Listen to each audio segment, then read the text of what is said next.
Today I'm in conversation with Dr. Sarah Baxter. She's a clinical psychologist. Hi, Sarah. Hi, Natalie. Welcome. Thank you. Sarah, thank you so much for being a part of this series. You're one of many voices speaking in it. And I wondered what it was that was important to you about speaking in this series. I think, well, I've struggled with depression on and off for a number of years, prior to becoming a clinical psychologist and after. And a couple of years ago, I had a relapse, as it were. And when I came out of that, I made a vow to myself that I would get better at speaking to others and being honest with others about my own difficulties, because I work a lot with patients who have similar difficulties at times, and all the shame that's still sadly around mental health and how difficult it is to talk about mental health. And I thought, well, as a clinical psychologist, how can I expect my patients, but also the general public, to talk about their mental health if us as a clinical psychologist, as a mental health worker, can't do that. So then I came across you, and I thought, what a great way to stick to my vow, as it were. So that's how I've got started in this, I suppose. And thinking about what I thought might be helpful to get across. One of the first things was wanting people to remind people, I suppose, not to judge a book by its cover. And I know that's a really cliched thing to say, but I think we do need reminding of it, because I find that I get a lot of, when I do open up to people, I get the classic, I wouldn't have expected that. You look like you've got your shit together. And so they're often quite surprised, because on the outside, I can seem, or I can be perceived as someone who has everything going for them. I'm very lucky to have a relatively comfortable life. And so people often just see that. They see the house, the good job, the family.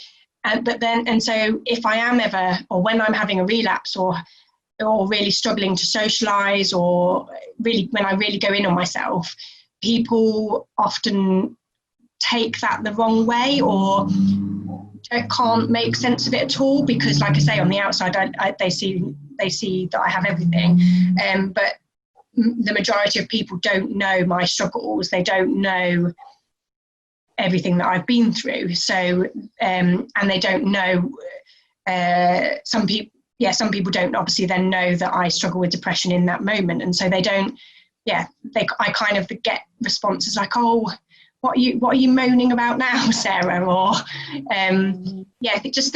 or I worry about feeling judged for being miserable, or not as happy and sociable as I can be.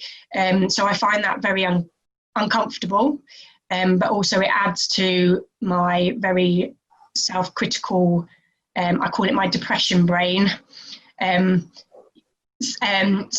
that I find kind of comes and goes. So when it comes, all that kind of fear of being judged by others adds to that, and that my self-critical nature is so powerful. It's scary. So I suppose I wanted to also connect with people with saying what it's like for me to experience depression and anxiety, mainly depression.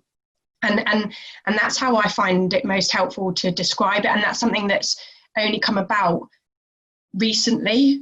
So actually I've been through numerous relapses, and each time I kind of learn something new about myself, or something how to manage it. And that even as a psychologist, I don't have or I should have all the tools in my box. But when depression hits and when a relapse hits, almost none of that matters, because it becomes, because when you're really in it, when you're really in that dark place, one of the only things that's really helpful is being kind to myself. All the other stuff that I know about mindfulness and grounding techniques and all of that kind of stuff that I teach other people, is really hard when you're really in the moment. And I do try and get that across to people that yeah, sometimes it's hard to access the tools that we think will help. So being kind to ourselves is one of the most. If there are people going to be watching this who are struggling right now or have their own struggles, I think one of the most powerful messages, and the thing that I find most valuable, and that someone once taught me, was just be. It's okay. Whatever you've managed to do in today, it's okay and it's enough, and well done. So when I know what it's like to have the fuzzy feeling of kind of living in a bit of a bubble, and part of that has been as helpful to kind of what we psychologists say, externalize some of our difficulties. So I call it now my depression brain, and I kind of talk about it as it's almost, it is part of me, but it's almost not part of me at the same time, because I feel so different. I almost feel like it's an alien that kind of like gets in my head and takes over. It's quite a bizarre feeling when I come out of it, because it doesn't feel like me. It feels like that's happened to somebody else. So externalizing it and calling it my depression brain, it means that when I am, well, either in it, I can talk at it and say, look, you're being really unhelpful, rather than feeling like it's me. When depression brain tells me things like you're unloved, or you're not worthy, or you're useless, those kind of things, I can say no, shush. That's not helpful right now. And one of the things I find helpful is writing. It feels so daft, but can be so powerful to write down, I am loved, I am cared for, just to have that black and white, like to help shush the depression brain a little bit. So I have some of those affirmations. Yes, affirmations as well, that they can really help. And so something seems to be so important about kind of differentiating your core self from actually what depression can do to you, and building a different type of relationship to it. And doing that externalization. I do it with other things myself. I found it really helpful, and you have that kind of conversation. It's a relationship with it, isn't it? Because then you're engaging with it and you're working with it, which I think is the best way. Rather than feeling like it's all me and it's all encompassing, and because that then becomes so powerful, and the self-critical voice then really does take over. So I do find that helpful. And in the terms of the being kind to yourself, and I mentioned that was something that someone really hammered into me, I suppose, when I was having a relapse a few years ago. So I ended up having a good chunk of time off work. It was about 3 or 4 months, and I did try going back into work at one point, and that felt too much. But I felt this overwhelming pressure to get back to work, because I, especially when depression, like on one day you can feel not very nice. And then on the next day, actually, you can feel all right. And it's on those days that you feel all right, you think, well, I should be back at work. Like I need to, like I shouldn't, this doesn't feel like being off sick, going for a walk when I'm off sick. And today is an all right day, but tomorrow can then be horrendous again. So in those all right days, I was trying to push myself to go to work, and a colleague of mine, was really helpful so I used to work with a load of psychologists, and I'm going to just be a bit of a hypocrite on what I just said earlier about judging a book by its cover, because in a room full of psychologists, it's easy to for me as well to think, oh, everyone's got their shit together, everyone else is coping, everyone else is doing all right in life and getting by, and so that when I was in that place, that made me feel even worse, thinking that I was the only one really struggling, and what a failure I was, and why couldn't I even do my job, and that's the thing that I'm good at and I love. And so it was a colleague of mine who opened up to me, and I'll never forget her. And by sitting me down and said she had struggles, and she she was a mindfulness guru, as it were.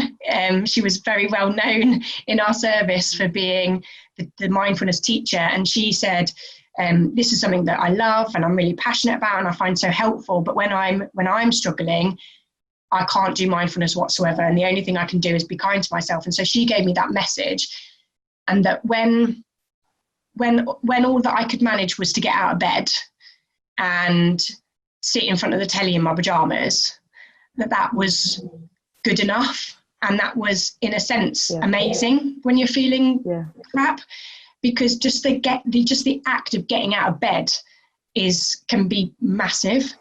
And I suppose I then learned from then on in that, and I think this is hard for people who haven't experienced depression to understand, or take for granted that the things that we do on a day-to-day basis when we're well, like making a cup of tea or making a sandwich or driving a car, these things actually have loads of little components that make up the task.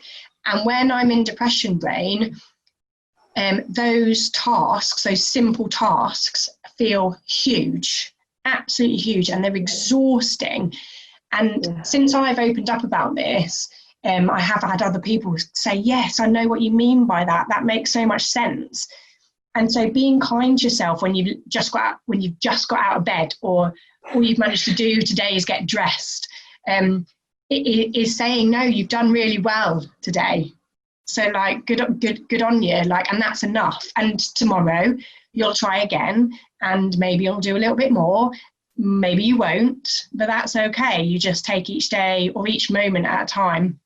And so she helped me on start my journey really of being kind to myself and getting back to work. So I was really lucky to be in a place of work where people understood as much as they could do, but they definitely empathized. This is so they not enforce, that's the wrong word, but they encouraged me to do something called a therapeutic return. I still to this day think that if it wasn't for this therapeutic return, I'm not sure if I would have been back at work. I'd like to think I would, but yeah, it was a massive milestone at getting over that hurdle of going back to work, because after a number of months off, your confidence, to add to everything else, your confidence in what you do just plummets. So what the therapeutic return encompassed was that what I just said, I suppose, about the little things becoming massive, and it fully takes on board that understanding. So I was still off on my sick leave, and basically it just meant that on a day-to-day basis, depending on how I felt, I could make a decision as to whether to attempt to go into work, because they recognise that after a long period of time, after a few months off sick and with mental health problems, that getting dressed, getting children to nursery and schools, having breakfast, driving for 30 minutes, getting into work, that all those things in itself before you've even got to work can be exhausting. So it was kind of like building my stamina up for those practical things of getting back to work. So one day I might go into work and just literally drive to work, say hi, and then leave. Then the next time I might go into work, sit and have a cup of tea and try and converse with people, because again, that was hard because of partly the shame and the fear of judgment. Even though I was around people that were being supportive, it's still that inner, that depression voice telling you, no, like people are wondering what the hell you're doing and why have you been off, and etc, etc. So yeah, just being able to sit with people again took some getting used to and practice. And then I would sit at a computer or be involved, look at my emails, or then be involved in kind of work-related conversations. And eventually I built up to being able to stay in work for a few hours. And once it got to that point, we started looking at the proper return to work kind of policy that the graded return, or whatever it's called. And so I can't remember how long that took, but knowing that I could take each day at a time, there was no pressure whatsoever. And I think it's that that's really crucial, is trying to remove or release as much pressure as possible off people when trying to return to work.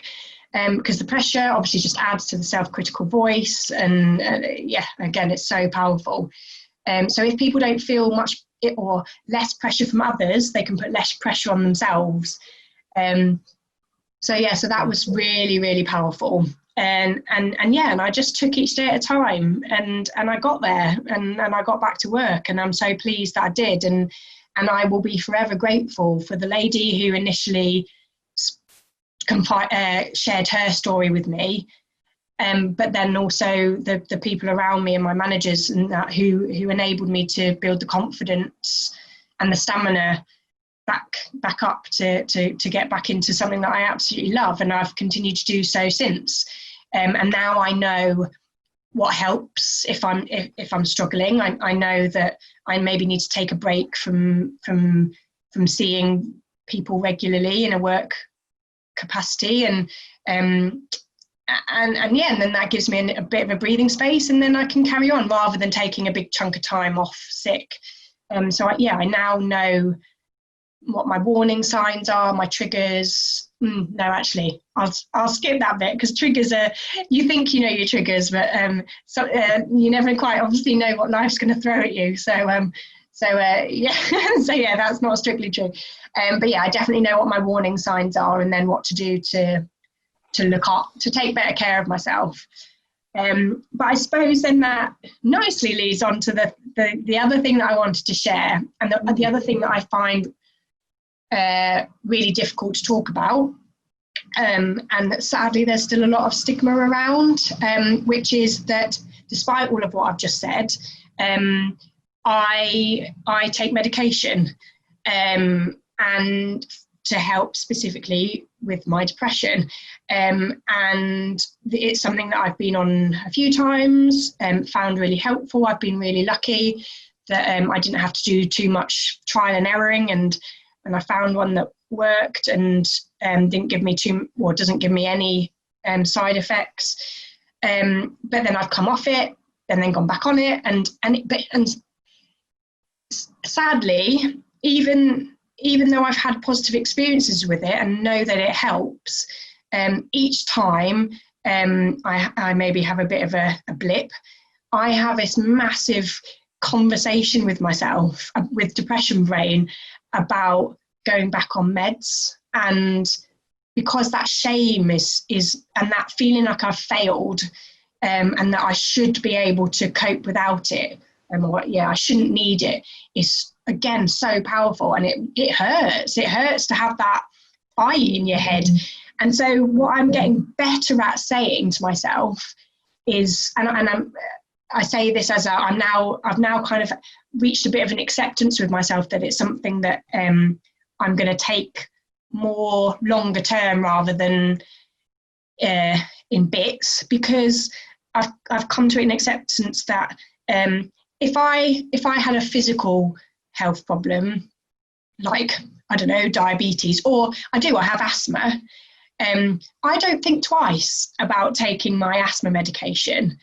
Or if I was talking to a friend and they were diabetic, I wouldn't think twice about the fact that you wouldn't even question the fact that someone takes daily medication for their physical health problem.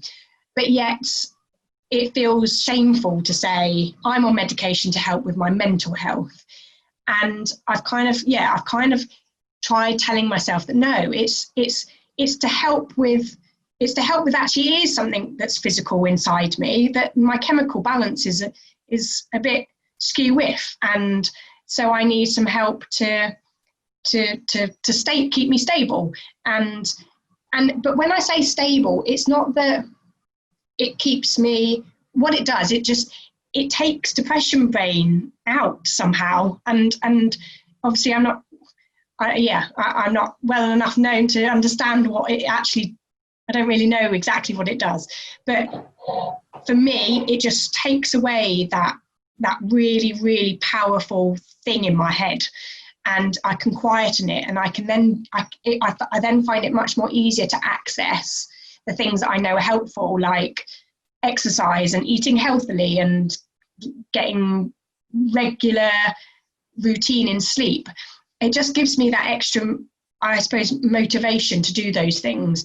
So if that's what helps me, then that's okay. And so again, that I've just reminded, like, as I said that's okay. That is one of my favourite phrases to myself and to other people who are struggling. My patients get a bit bored of me saying it, to be honest, because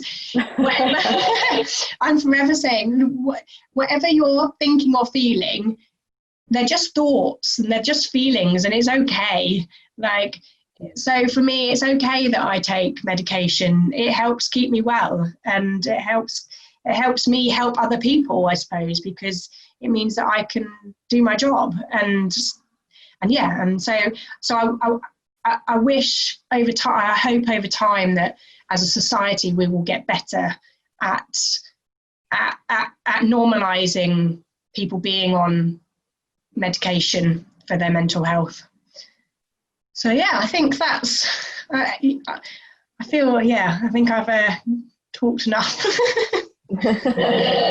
So it's been really powerful to hear you talk about your experience, and that's what it's all about. Kind of in this series, it's to engage with people who are mental health professionals who've had their own lived experience of mental health difficulties, and look into their world about how they've navigated that, what the experience is like for them. And everybody's different, and everybody has different ways of doing it.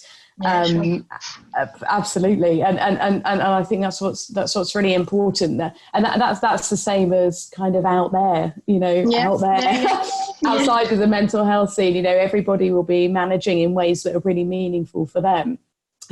What helps one person is different to what helps another person, and Sure. what I'm interested is just being open about listening to different people about what their story is, and kind of honouring different people's stories, because the point is that what has been so difficult, and what is a common theme, is the theme of shame and stigma about talking at all, let alone thinking about the details of what those different experiences are like for people. So the very fact that people who happen to be mental health professionals, who also have had challenges in life with their mental health, are even talking about it, is so important and really brave, although it shouldn't feel like it needs to be.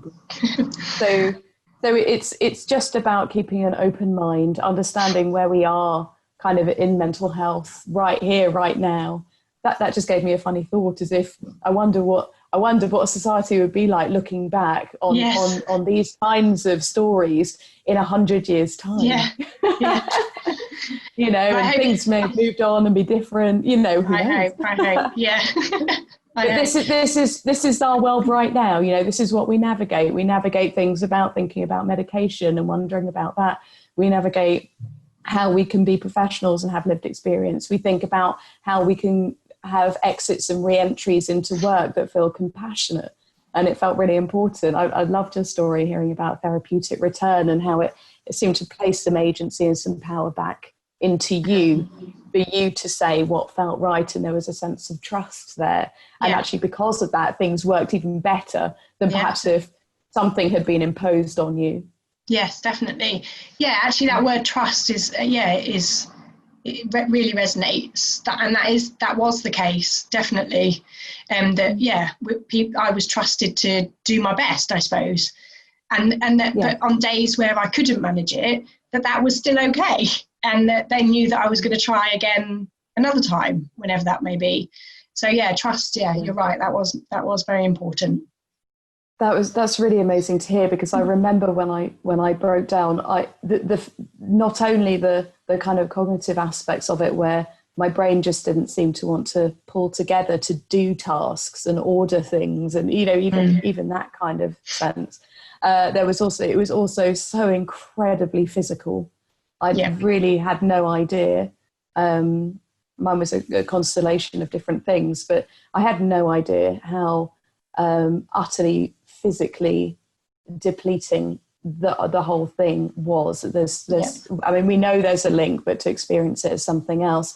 And when you said about building up stamina, even from the point of view, and absolutely from the point of view of energy, let alone kind of those kind of cognitive processes of thinking or getting back up, being, memory and sustained concentration and focus and things like that. Just the physicality of being able to move around.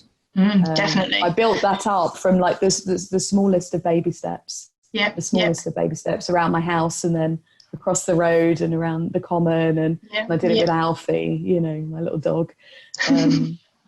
It really is a Herculean task. Is what it feels like. And I think people who haven't experienced it, it's that stuff that they really can't quite sometimes get their heads around, that that it takes that much energy, or it feels so exhausting just to make a cup of tea, or to walk around your house.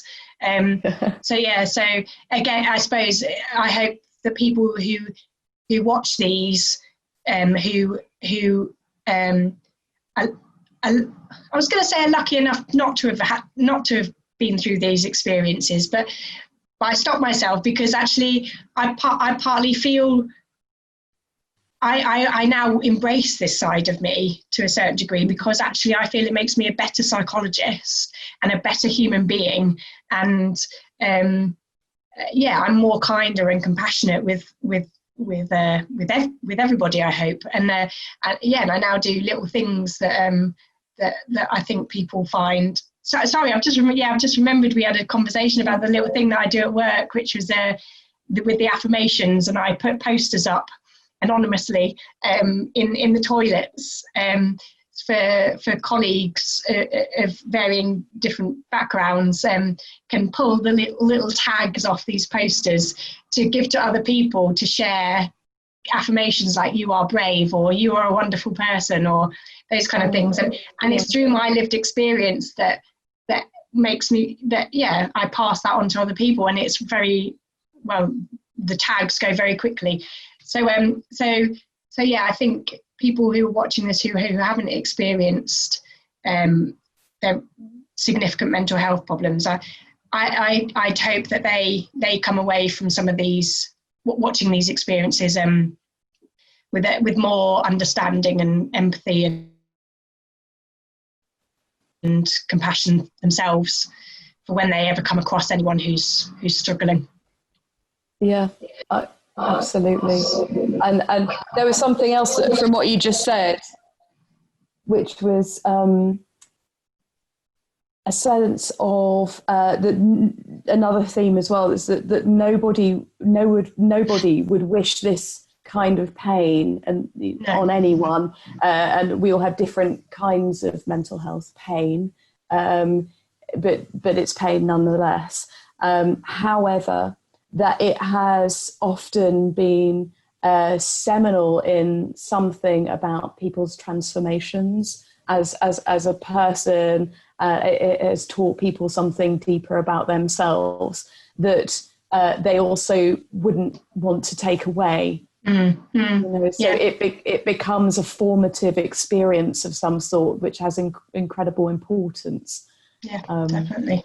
That's quite the right way to say it. Other people have better, but I had a similar situation myself, in that I wouldn't have wished what I went through on anyone either. But there was something about it that really cleared my vision in a way, personally, about some internal work that I needed to do, and some understanding about my trauma that I needed to go through, I had to have, in order then to move forward and actually flourish in a way I don't think I ever could have done before that. Yeah, I was clearly carrying around difficult stuff, and it was hampering me, So, and on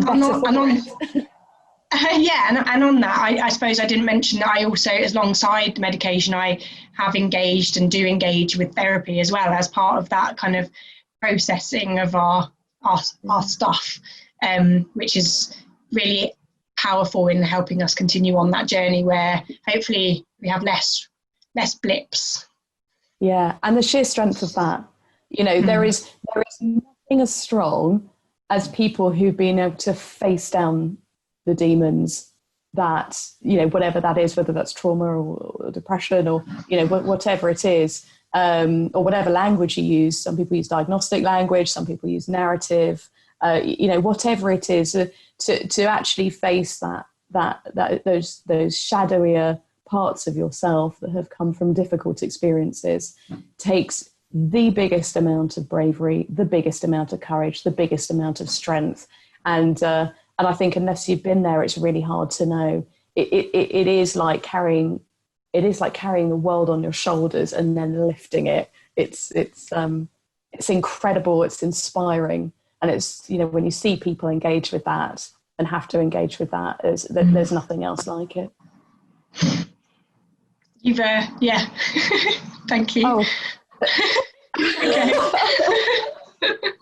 Yeah, it's okay. But doing this whole series does that to me. It's, I suppose, that that recognition that people who haven't been through stuff don't quite appreciate, again, how much it takes to say I need help, and to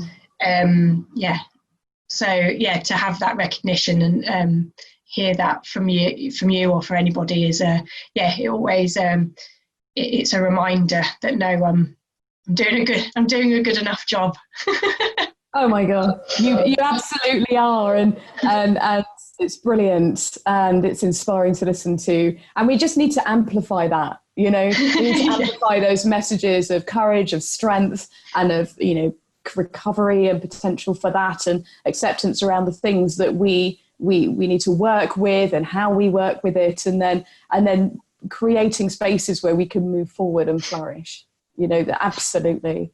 There is absolutely no reason why anybody struggling with mental health difficulties can't find ways that are personally meaningful to flourish. It shouldn't be any different to that. Whoever you are, whatever our job title is, doesn't matter. No, definitely. And so seeing the way that they helped you handle your return to work was great, and let's replicate that. Yes, let's get that out there. Yes, let's. It's been brilliant talking to you, Sarah. Absolutely brilliant, and thank you so much for being a part of the series. And we will stay in touch for sure. You're welcome. Thank you very much. Take. Yeah, thank you, and you.